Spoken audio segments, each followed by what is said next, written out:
My name is Tom Caldwell. I'm chairman of Caldwell Securities in Toronto and Caldwell Asset Management in New York.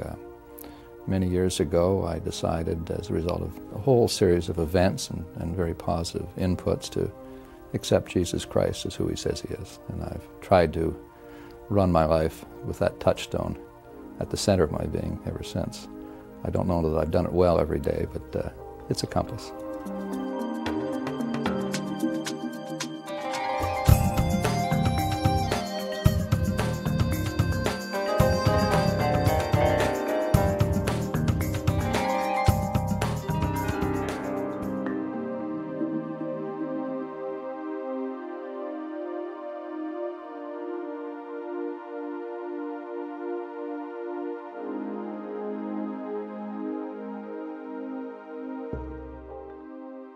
Business is like life. I mean, there are lots of people operating in many, many different operating bases, if you will.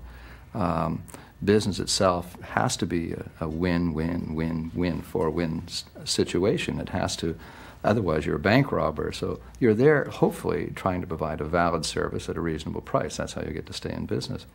There has been a lot of talk recently of abuses, whether they be in insane levels of CEO compensation, which is really greed just right out of proportion, boards of directors tolerating this and even condoning it, auditors not doing the books as well as they might, analysts with conflicts of interest recommending securities that they don't feel strongly about. So there's a lot of that going on, but again, that's a reflection of life.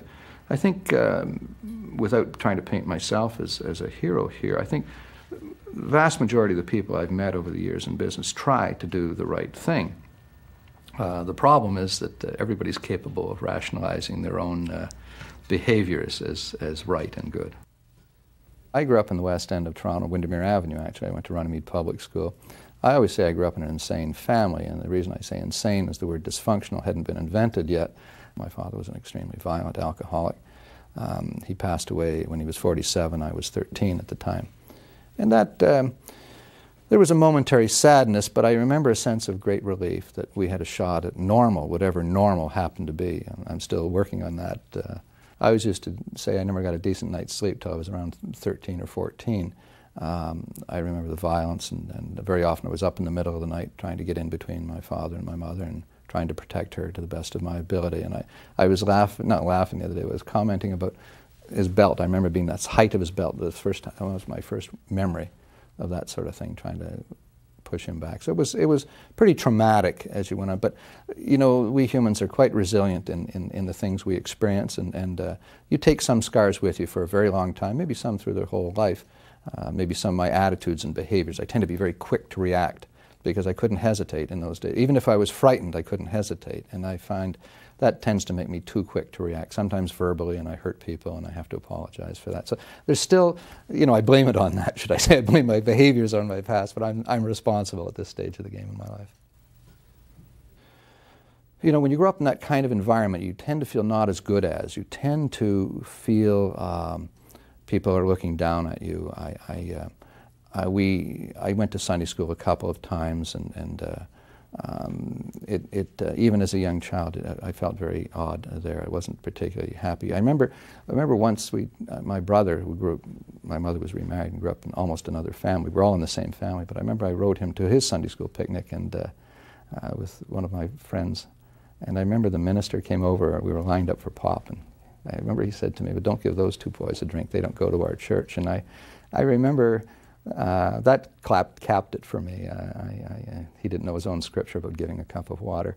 But I think we as Christians have to be very, very careful in our behaviors, because we're not speaking for ourselves. We're supposed to point to someone and something a lot bigger than us. And so I think that was my first impression. I guess hostility would typify my view of religion, if you will. My father was in the meatpacking business, and I know there was one thing I didn't want to do, and that was going to the meatpacking business. When I was 18, I was courting my wife-to-be, and her brother worked for a brokerage firm in Toronto and took me over to look at it. And I kind of liked the idea. It was an ongoing puzzle. It was trying to anticipate what was going to happen. Everything in the world was of interest. It was a mental challenge. And unlike meat packing, it didn't smell too badly, and there was a minimum of blood on the floor. But it struck me as the kind of thing, it catered to a wider spectrum of my interests than, say, selling aluminum doors or cars or something like that, which is nothing wrong with that, but I needed to be challenged. And of course I'm challenged right up and to this day, very much so. I guess when I started out in my business career, I wanted to make some money. I wanted the love of my family. I wanted the respect of my peers. I tried to be good at what I did. I would always strive for excellence, sometimes feeling I was getting close and then falling back again. So I had that. I always had, I think, a sense of ethics where I didn't try to do the wrong thing. And many people who maybe do not have a faith still have a sense of right and wrong, although I suspect that's becoming less the case as we work in individual moralities now. But I think if, with those goals in mind, I set out on my business career, I had a lot of luggage I was dragging with me through my life that had to be dealt with as I went on in time, and these all came to a climax in my early 30s, and that's when I needed a new MS-DOS. I needed a whole new management system. If someone had come to me and said, "Tom, I think you have some problems in your life and how you're handling yourself and what you're doing," I would be able to say to them, "Well, wait a second, I have all this stuff. I have the toys, I have the possessions. There's nothing wrong with me." So I think the good Lord in His mercy removed some of the stuff. And I'd had a relatively successful career. I went to purchase part of another firm, a small firm in those days, and opened an office for them in Toronto. This had been in the 70s, mid-70s. And it was a total disaster. So within a very short time frame, my life had sort of gone slightly down. It's almost like an arc. I went up, did very well, slowly angled down, and then went down like a trapdoor in a gallows. So as a result of that experience and my behaviors as well, I lost probably every cent I ever had made in my life up till that time, plus a couple $100,000, which was relatively serious. Our family, we were married in name. We didn't have any resources. And in fact, if we had, we may well have got divorced, but we did not. We had 2 children, a dog. None of them were really speaking to me. Our home was there was love there, but it was a very cold environment. Things were not going very, very well. And I was unemployed, and indeed, I would say unemployable at that stage of the game. So I spent about a year out really looking at me and things that had to change in my life and where I was going from here on in. It was very tough. It was very, very hard. Because, of course, when you're not working, too, many things happen to you. Self-doubt, fear, self-esteem all become problems. Financial concerns were mounting over that period of time. And of course, I was escalating my goals quite a bit because I had to justify. My ego, my pride wouldn't allow me to go back into the securities business. And I think one of the things I joke about now is that within about a 10-block radius of downtown, we in the investment business become unskilled labor very quickly. So I went back into the securities business. I took a job, not the job, but a job basically doing what I'd been doing 10 years prior and starting all over again in a slightly different vein. I'd worked on the institutional side of the business. That's larger corporate clients, insurance companies, mutual funds, trust companies, that sort of thing.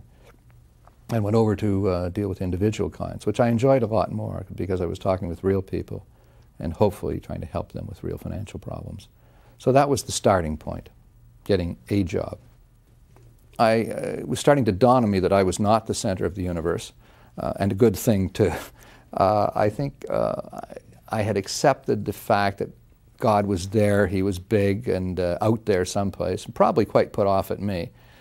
Interestingly enough, my wife had become a Christian through many of the television ministries that were available in those days, and even some of them were flawed. That the Lord's message still got through, so she had had a change in her life quite dramatically, and we talked about it. But I was still running the show myself. One of the traders that I worked with, Al Klaus, invited me to go to a Bible study one day at lunchtime. And I don't know why I said yes, but I said yes, and that was a watershed moment for me. That was a great help. It used to be called Tuesday on the Square. Desmond Hunt, since passed away, Bishop Hunt, an Anglican, ran it for many years. And for me, it was wonderful. It was a straight half-hour affair. He would read Scripture for 5 or 10 minutes, and then he'd explain it. That was it. And you could stay for lunch if you wished to. I never stayed for lunch. I would just come, sit at the back, because I'm the judge and arbiter of all things, saying, okay, I agree with that, that's all right, that's fine. And, but I found it really helpful and interesting. So I think it was sometime after that. I'd read a couple of books. Malcolm Muggeridge wrote one called Jesus, and I had a chance to chat with him a couple of times, and I found him to be a significant help as well. So you meet people along the way in our journeys, and Desmond Hunt was an important part. Muggeridge, of course, was also C.S. Lewis. So it was through that series of events that I finally decided to have it out with God one evening. I remember one night I'd come home, and this may sound rather odd, but it's a starting point, and it wasn't. I didn't become a Christian in that time, but I remember one night I was out and I came home and I said, listen, my prayers are not on record at the Vatican, let me tell you this. So I remember saying, God, you know, I got to get this Christ thing sorted out, you know, this Jesus business sorted out. Now, if you got something to say to me, I'm going to open the Bible and show it to me. It's going to be a one-shot deal. I think I used that phrase, as a matter of fact. And so I rustled the pages so there'd be no cheating, and then flipped it open. It was John 14, let not your heart be troubled, believe in God, believe also in me. And it was Christ talking to Thomas. So I accepted this general concept of God, but it's Christ speaking to Thomas. And that kind of hit me, and so I thought about that. And again, if you're as cynical as I am, what do? I closed the Bible again, I rustled the pages and said, I'll give you 2 out of 3.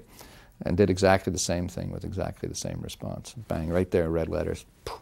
And that caught my attention. And there were a whole series of other events that had transpired that went on as well, but that was one that was kind of interesting for me. There were corollary events that occurred. I worked for a company called Spence in those days. And I was new in sales because I hadn't come from money and I wasn't connected, so I had to build a retail client base and start all over again. So what happened, my wife, as I indicated earlier, had become a Christian, my wife Dorothy, and she said to me one day, and the way I was making ends meet, by the way, to support my family, I would go to people who owed me money, because when I had done well, I would just lend people money if they needed it. So Dorothy had said to me, if you want to be free, you've got to forgive everybody else.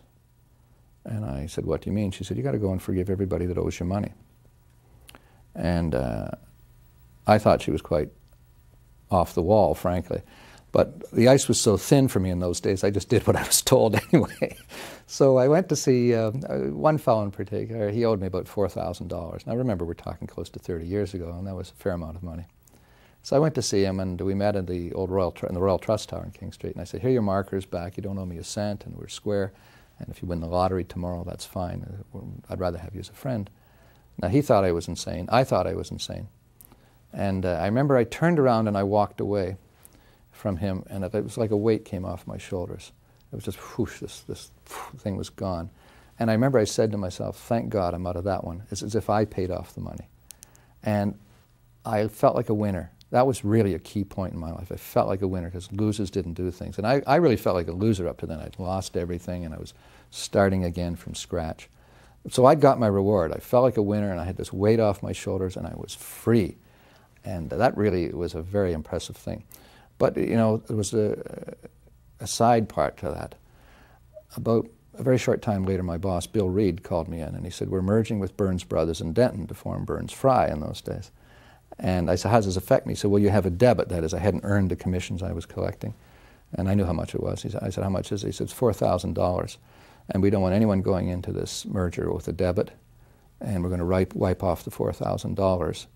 And he said, we know you've been working hard to try to get back, and we want to give you a small bonus of $2,000. I get goosebumps even telling you this. And I went back to my desk, and I found that very arresting. I mean, as I said, I get goosebumps even telling you that. I sat there. I didn't know whether to laugh, whether to cry. First, you're afraid God doesn't exist. Then you're afraid He does.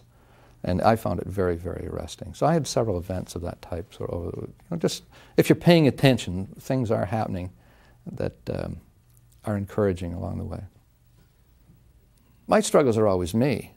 I mean, I still have to deal with things I have to deal with me and my own inventory and my own character defects, if you will. Anger has been one I've had to deal with. You know, fear. These are things that Maybe that's part of the earlier part of my life, I don't know. But I've always had to wrestle with those. As I say, I can react too quickly in situations. So I have to, I was like David in the Bible. David was an absolute terrible person, but he's described as a man after God's heart. And David, every time he made a mistake, he cleaned it up fast and drove on. Just apologize and deal with it and drive on. And I often have to do that. I mean, again, I got to be consistent. I'm not consistent all the time, but I have to work at it.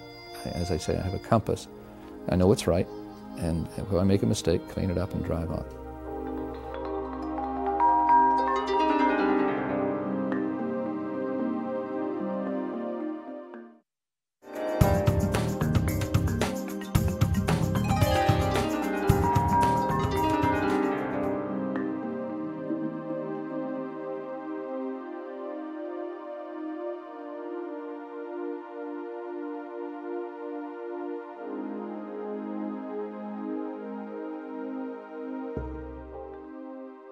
I'm not just interested in doing good stuff.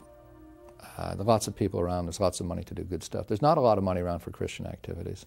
But I personally believe, it's like money problems. I never had a money problem. I had a money symptom of some underlying problems. My attitudes, my behaviors, those were my problems.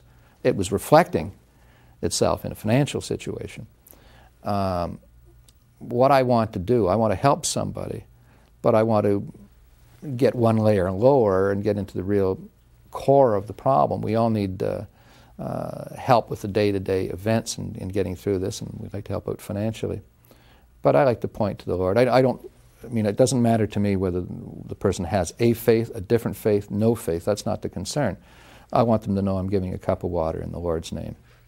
And I think that's very important, that they know the modus operandi and the basis of what I'm doing. I remember I was helping somebody recently. We gave him some money, and he said, well, I don't know, how God has ever helped me in these affairs. And I said, well, he's helped you by giving you money. And he said, well, that's you doing that, or this foundation that we have. And I said, well, let me tell you this. If I hadn't met Jesus Christ, you wouldn't get a cent. So just, it's coming in directly through, maybe the Lord is helping you through me in this particular instance. And because of that, I wouldn't be bothered. Corporate counseling and chaplaincy is funded primarily by Caldwell Securities, and what we do there is we try to send kids to camp. We help out with immediate financial needs, not in large amounts, but if someone has a specific problem that we can address, if we have the resources available to, we try to help it. Because often when you need a hand, you don't need it 4 weeks from now when you filled in the application forms. You need it now. You need it today. So we try to do that. We try to channel people into different forms of counseling if they need that. And we always, whenever we send a check, we send them our brochure that this is why we're giving. We want to give a cup of water. We want to give it in the Lord's name. And King Bay is a slightly different organization in that it's Bruce Smith, ex-captain of the Toronto Argonauts, is the pastor, the chaplain down there. He's just a terrific individual. He's the kind of person you meet who's for you. He's a very loving individual. And so what we do there is they have counseling, they help people, and there's a lot of need out there. In fact, on the door underground in the TD Center, it just has the word hope, and then it has King Bay Chaplaincy underneath it for people without hope to just come in and talk to Bruce or talk to Pat, who also does counseling there. And it also has Bible studies, and it also has praise service down there, and it's jammed. I mean, it's packed. You go there Thursday, Friday. We're bursting at the seams down there. There's a tremendous amount of need in the downtown area. Five people I knew one year took their own lives in this industry. A lot of stress. A dear friend of mine just recently took his own life, and we really are trying to be there for people when everything else is gone. I think nobody ever has it all together. No matter what appearances are, there's always things that we're wrestling with, things that we're prodded on to grow from. I've felt periods of time in my life, and a year and a half ago, particularly in my mother's death, where I was careless. And, that I took the burden of her passing on me and blamed me and blamed other people. So that was a very, very hard time, and I had to work through it. And actually, one of my clients, a fellow named Kelly, said to me, just a dear friend, he said, Tom, you keep forgetting you're not God. And sometimes it's a simple word like that that helps us to get our perspective back, that it was her time. My mother was going through a very difficult time in her life, physically and emotionally, and I'd asked her to take her out one evening. And when we were leaving, we were going up some steps, and someone was chatting on the steps ahead of us, and I had her arm and she had the railing, and I sort of let her arm go and stepped forward, asked them to move, and I guess she thought I was moving, and she lost her footing and fell down the steps and hit her head. And I mean, I was traumatized over that. It was just, you know, you want to get it back. You know, I've seen people die and you know, in plane crashes and stuff, and you want to get it back, and you can't. And so I knelt down, was with her, and we got an ambulance, and we took her to one of the hospitals here in Toronto where, frankly, she was not well served. I guess by a few hours we could see that her speech was starting to go, and 7 days later she passed away. But I see God's hand, and it was her time, but I wish I hadn't seen my own, and I always torment myself. I blame myself for things. What if, I could have or should have, and one of my sister's friends said God sent the strong one in the family to be with her. One of the strong ones, should I say, my brother's quite strong, to be with her during this time, and would we have had her fall by herself, because she had had a couple of falls before, and be alone at home and not have her family about with her. So there were positives to the thing, and I just have to accept the fact that God's in charge of our coming and going, not me, and the stuff that I need to deal with, whether it be my impatience or with the people on the step or whatever. I have to address that stuff. One night I got home from the hospital. I hadn't slept for some days, and I remember I drove the car into the garage, and I thought, well, I just hit the close button because the pain of this was too hard. And you know, that's not me. That's not what I stand for. It's not what I believe in. I don't believe my life is my own. And the thought was given to me or occurred to me that I don't care how much pain I have to go through. If I have to go through this every day of every week for the rest of my life, as long as I can. I've learned a long time ago that if I can share sometimes with other people, maybe I can save them some grief in the process. So I find sharing my own experiences, if that can help someone, if that, again, going back to my question in the car, if that can make a difference. But my life is not my own to say, hey, I don't want it, and to throw it away.